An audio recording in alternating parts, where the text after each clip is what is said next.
Live from downtown Detroit, home of WDIV and Click on Detroit, Local 4 News at noon starts now. A series of Facebook posts have a Warren police officer under investigation by Internal Affairs. And now we're hearing from the police commissioner, what he has to say about the situation. But first, exciting automotive news as Ford's revived Bronco rolls off the assembly line.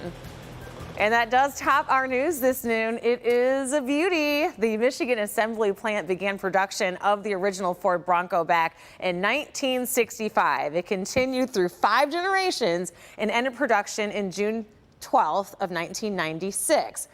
In that 31-year span, the automaker produced more than 1 million Broncos. And the good news is it's back. And our Rod Maloney, our resident car lover, car guy, has all the details. Good afternoon, Rod.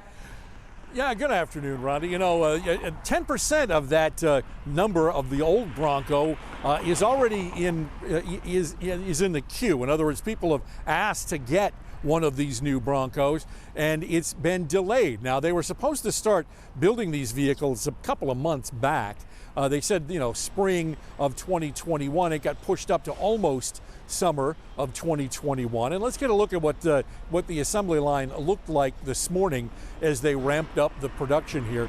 This is a body-on-frame vehicle. Now, why they build it here in Michigan, Wayne Assembly in Michigan Avenue here is not Michigan Avenue, but Ford Road, is that they have half a plant already building with the Ranger. But what makes this fit so well is that the new Bronco sits on the Ranger platform. That's the underpinning of the vehicle. And that was the beauty of how they all were able to make this work. And in fact, there were years when Ford management had told its team, don't even mention what they called the B word, the Bronco word, because there were a lot of engineers who wanted to build this vehicle, but the management didn't want to do it. But when they figured out they could put it on the same platform in the same plant, fill the actual plant to capacity, well, that got their attention and they decided to pull the trigger. Now, Stephanie Brindley is an analyst for IHS Markit, auto analyst, and she talks about why this is such an important day for Ford and for this vehicle.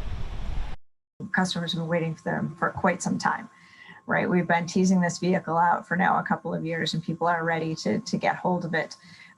You know, it's an image product within Ford's lineup. It is where sort of all of the fun, exciting things that you can do with the utility vehicle live, and it shows what they can do in that space. As Ford moves away from passenger cars for the most part and into trucks and utility vehicles, you still have some place you want to get people excited and enthusiastic about the product, and Bronco is where we're doing that.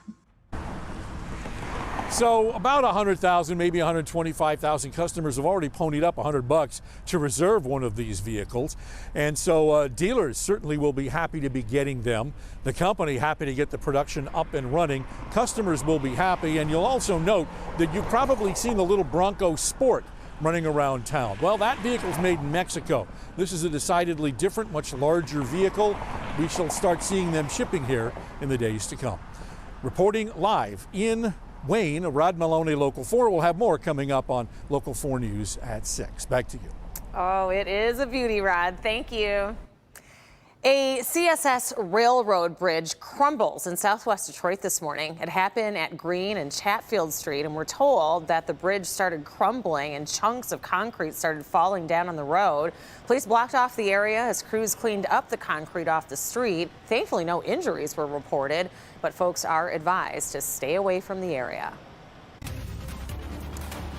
And breaking news just in, Attorney General Merrick Garland just presented the new U.S. plan to fight domestic terrorism.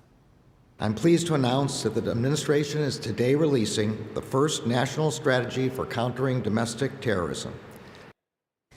The new strategy includes improving the information that is shared between local, state, and federal law enforcement agencies. The plan also includes an effort to identify government employees who may pose a domestic terrorism threat, with a number of federal agencies working on new policies and programs to root out potential domestic extremists in law enforcement and in the military. The Justice Department's proposed budget for the next year includes $100 million in additional resources related to domestic terrorism to be used for analysts, investigators, and prosecutors. Not long ago, Governor Whitmer gathered with state legislators to unveil bipartisan plans to increase child care access and strengthen the industry. The governor says that child care tends to be one of the biggest struggles for families across the state. The problem is that there are simply not nearly enough quality, affordable child care opportunities that meet the needs of Michigan families. Data shows that child care is the single biggest monthly expense for lower income working families with children. And the issue is personal for so many of us. The governor wants to provide funds to keep child care businesses open and provide job security to early child educators. She also wants to expand child care eligibility, making low or no cost child care available to more families. New information in the ongoing Flint water case this morning. In Genesee County, attorneys representing former Governor Rick Snyder were in court for a pretrial hearing. The case has been delayed several times in recent weeks as attorneys argued for a change of venue. The ex-governor is facing 2 counts of willful neglect of duty for his role in the ongoing water crisis. His attorneys have argued that Snyder is not only innocent, but should not be charged in Genesee County because most of the early work he did related to the water crisis was done from his office in Lansing. Former Governor Snyder himself was not present in court. A Warren police officer is under investigation for a racist Facebook post, and now the department is speaking out about it. The officer sent a woman several racist messages after feuding on Facebook, claiming Black people are the most racist in the world, and every child's ambition is to be a rapper, a basketball player, or a drug dealer. The officer went as far as saying, quote, "Glad I wasn't born black. I'd kill myself." Well, they're now on administrative leave from the department, and Warren police say that they do not condone racist comments by any officers. This certainly is an isolated incident.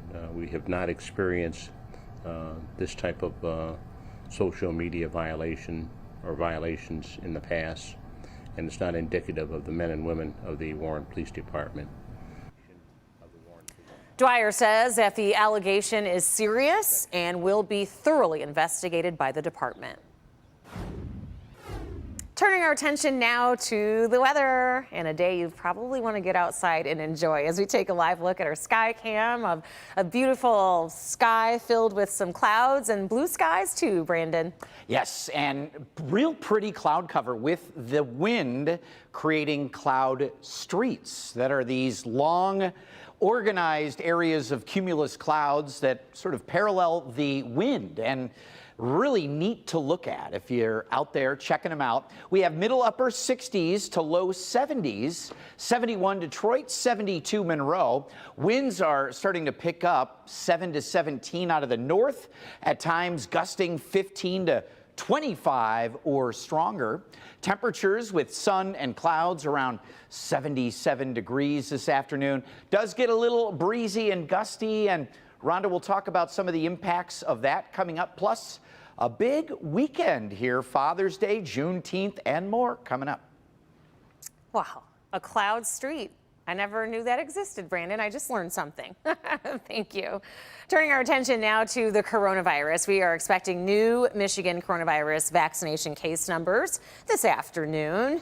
Nationally, the United States passes 33,475,000 coronavirus cases, with more than 599,000 people dying from this virus.